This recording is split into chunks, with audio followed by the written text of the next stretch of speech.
What's up, old school homies? Let's talk about the Suzuki Hayabusa. I really love the Hayabusa. It seems like just kind of an overkill product to some people, but to me, I could really see the vision behind creating the Suzuki Hayabusa. It's a little bit over the top and it's a little bit necessary in some situations. I don't know. When is too much power wrong if you use it right? The more power you have, the more power that you could use incorrectly. Just like anything else, maybe you can compare it to being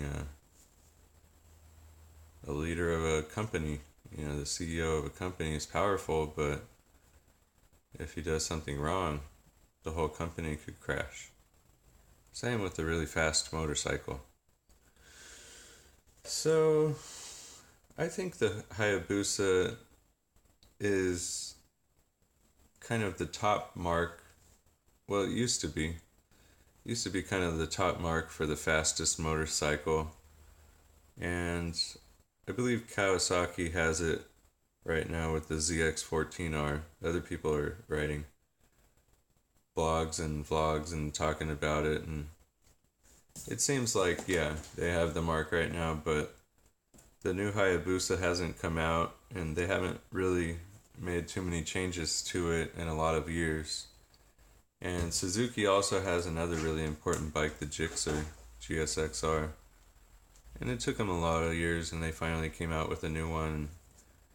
And it seems like if something's not broke, then they can't really improve upon it too much. But the Hayabusa it's kind of had its own problem of other things creeping up on it, like the ZX14R from Kawasaki, just providing a little bit more power in a category where power is really what defines the category, you know.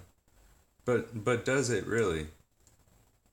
I don't think so. Like, there's a lot of different things that we have to look at about the Hayabusa that we don't have to be so shallow and say that, there's nothing to it, it's getting outdated. It was the flagship bike of Suzuki. It was the most expensive bike that you could buy.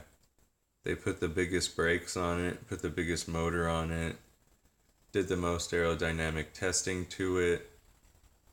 But what really defines it to me is it doesn't have 100% crouch down and have all your weight on your wrists seating position. It was kind of made where you could still sit on it and ride for a little bit longer distances.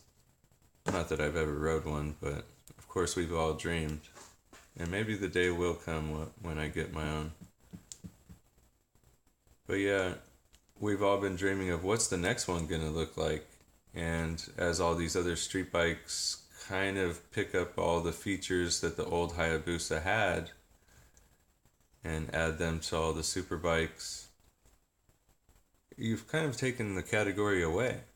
In my opinion, maybe they haven't come out with something new because they want to come out with something that's relevant. So I think what they're going to do is turn it into a luxury bike. I want to throw out my own prediction here that they're going to put airbag suspension so that you can adjust the ride height. They're going to probably put an airbag in the front in case you crash, it'll inflate. I think we've already done that to the Honda Goldwing. Why don't we do that now? And it hasn't really been done on a super bike. Like, it's been done on a touring bike, but you could kind of see that I think the Hayabusa is going more towards a touring angle anyways. And that's because it was never a super bike in the beginning. So where would they go with it? A lot of people are wondering, how are they going to come out with more power and more power and more power? You can only do so much with that. I mean, we could spin off a gimmick of it having a turbo on it, but almost making the same amount of power. That's probably an option. just so people could hear the little turbo spooling up. But the bike doesn't need a turbo. It really doesn't. It didn't need a turbo 10 years ago, so it doesn't need one now. What we need to do is do something new. And I predict the Hayabusa is going to go into a luxury touring bike. More of a show off bike, too, like really fancy and really. It's going to offer some nice colors that aren't typical of common street bikes, like bright neon colors. It's going to come in more sexy colors, of course. But I see this thing going into a good direction. I can't wait. They think it'll probably get unveiled in 2019, and maybe I could have enough money by then.